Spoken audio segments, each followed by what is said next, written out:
Hi, and welcome to day 3 of Classical Coffee for October in preparation for the concert this Saturday and Sunday at Wickenden Chapel, Tabor Academy. Today we're going to take a little bit of a diversion into the educational side because we have a new educational program started last January called Family Musical Connections, created by Terry Wolkowitz, who's joined me here.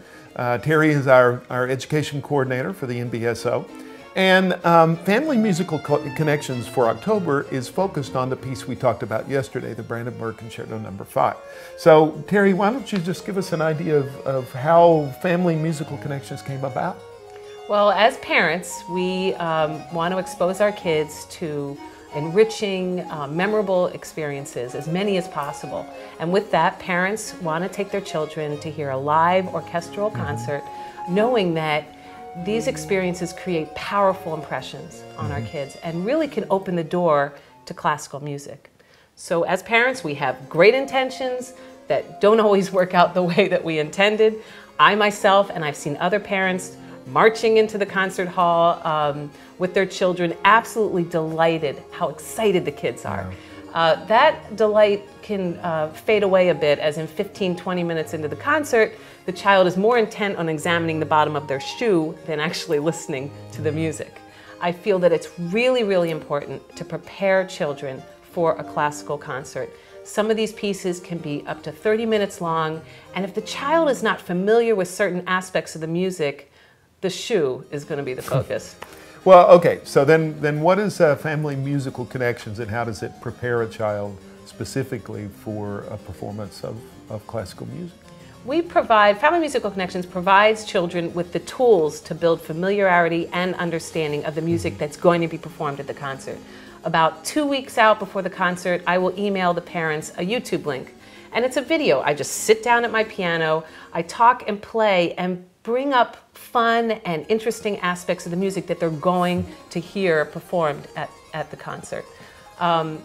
These videos are absolutely geared for children, and not only do they let them hear the music ahead of time, but I'm going to really try to pull it a little bit of how does the composer construct the piece. I also send out an email to parents that give them some lesson plans and activities, and these activities again try to build familiarity and understanding for the music they're going to hear, but also I try to make connections with these activities to other subject areas that the kids are learning in school.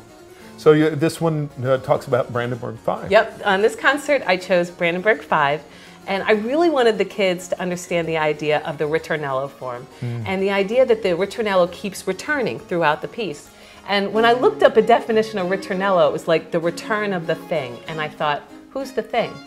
So I am visited in the video by Thing One from Dr. Seuss, who returns and maybe returns more than I really want, but the kids are going to get the idea that the ritornello returns throughout the piece. Great. Well, now, yeah, I assume that there is more than just the video that they get. So what are the lessons or activities? This month I'm also doing an activity, a lesson plan based on Bach's Brandenburg, and I'm creating a listening map. And a listening map is basically like an illustrated map with pictures that goes along with a YouTube performance of the piece. And every illustration has a time under it, to the second. So the kids can listen to the music ahead of time and follow the illustrations, knowing where they are at all times. And I did one last year for Beethoven's 8th, and some of the kids printed it out, brought it to the concert, and were actually following along with their listening map as you conducted the orchestra, which is really, that's engagement. That's a great idea. What now you've got a video that you send out, you have lessons and activities. Is there any other kind of thing, special event or that you do to bring all this together? At last concert, we actually had a pre-concert reception. A lot of the families complain that, we always have receptions after the concert. The kids are ready to go home to bed.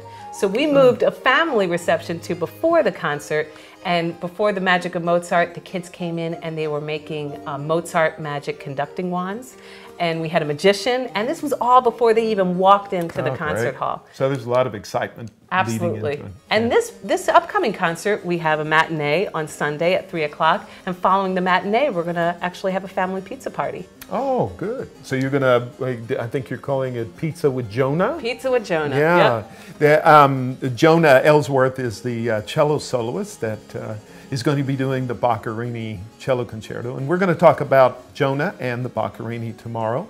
Thanks for joining us, Terry, and thanks for joining us out there as we're preparing for the concert coming up, the Concert of Concertos, this Saturday and Sunday, the 27th and 28th of October at Wickenden Chapel on the campus of Tabor Academy in Marion.